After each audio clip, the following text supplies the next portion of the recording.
Hello and welcome back, dear students. Today, let us start on chapter number 3, Climate.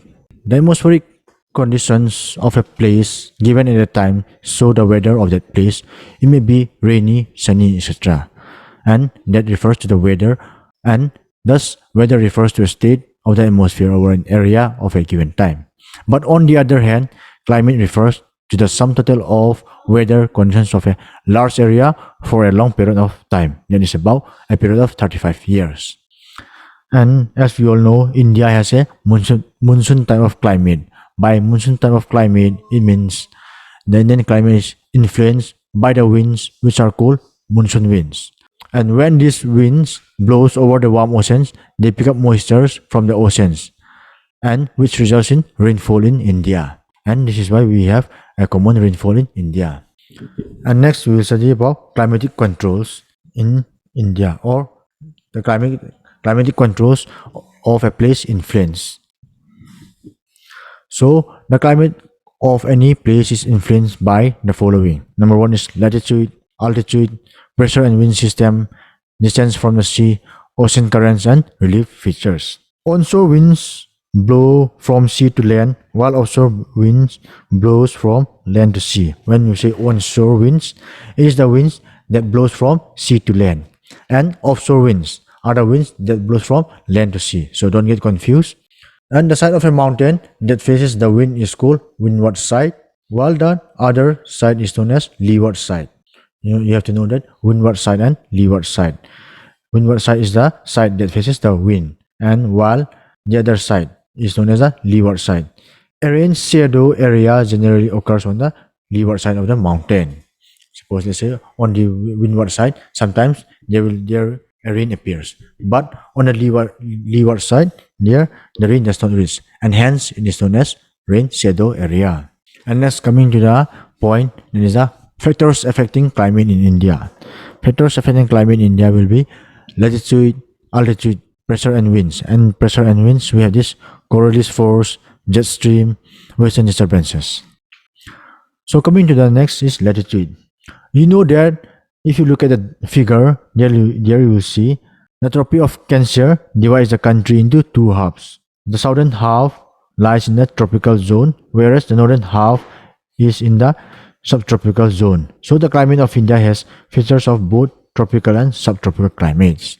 By subtropical climates, or by subtropical regions, we mean that the regions which are away from equator therefore experience extreme climate with high daily and annual range of temperature. And next is the tropical region. It is the region that is closer to equator, and it experiences high temperature throughout the year with small daily and annual rains. And next will be altitude. Altitude, as we say, means as we go from surface of the earth to higher elevations, atmospheric temperature decreases. This means that, for example, the northern Himalayan mountains have an average altitude of about 6,000 meters. So these mountains remain cool throughout the year. In winter, they prevent cold winds from Siberia from entering the country. According to this, it says that if you move higher and higher, the temperature decreases, or if you move higher and higher, it becomes colder and colder. And next will be the pressure and wind system. Pressure and wind system. The air pressure affects the wind system. Wind system affects the rainfall of a region. Humid air gives rainfall. Wind from continent dry, wind from oceans wet. That means the wind that blows from the continent is dry, and the wind that blows from ocean is wet, and hence it is exchanging. Sometimes there a rainfall is occur when the wind from the oceans blow. And next will be the Coriolis force. Coriolis force, it is also known as the Farrell's law, and it is caused by the Earth's rotation. The Coriolis force is responsible for deflecting winds towards the right in the northern hemisphere and towards the left in the southern hemisphere. As you see in the diagram, there you will find, suppose a wind that blows from the southern hemisphere comes towards the north, and at the point the wind that blows right, the wind that originates from the right side in the southern hemisphere, at the time when they reach the northern hemisphere, it will divert to left. And in the case of the northern the northern hemisphere. If the wind blows starts from the south, and if happen to, like in the case of the northern hemisphere, if the wind starts from the right side, then after reaching equator, it will divert to the left side. This is because of the Earth's rotation. And this is why these are also known as the southwest monsoon winds. These winds, they bring widespread rainfall over all the country. And next will be jet stream. Jet stream, these are the strongest winds in the troposphere found at a height of 10 to 15 kilometers from the Earth's surface.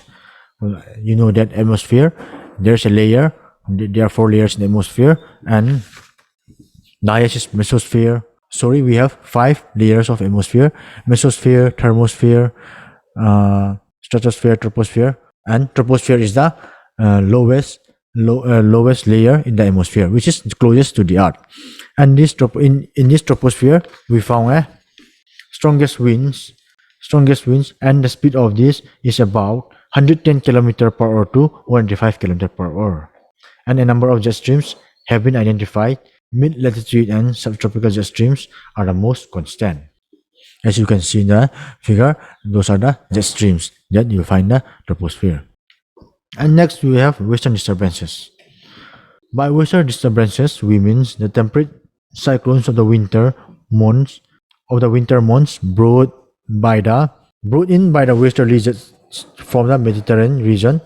They affect the weather conditions of the north and northwestern parts of India in winter. Tropical cyclones are part of the easterly jet streams and occur during the southwest monsoon and rotating monsoon seasons.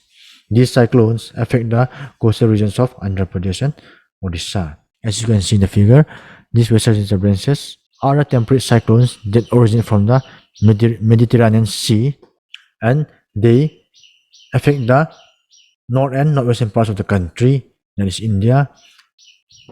And these tropical cyclones are a part of the easterly jet stream and occur during the southwest monsoon and rotating monsoons. We will come on the next topic, that is southwest monsoon and rotating monsoon seasons, in the next class. And these cyclones, these westerly disturbances, the cyclones affect the coastal regions of Andhra Pradesh and Odisha. That's all for today. And lastly, for assignments. For assignment number 1, name the major climatic controls of an area. Number 2, explain the following: what is Coriolis force, jet stream, and western disturbances. And number 3, write down the difference between weather and climate. So do your assignments regularly and pay attention to your class.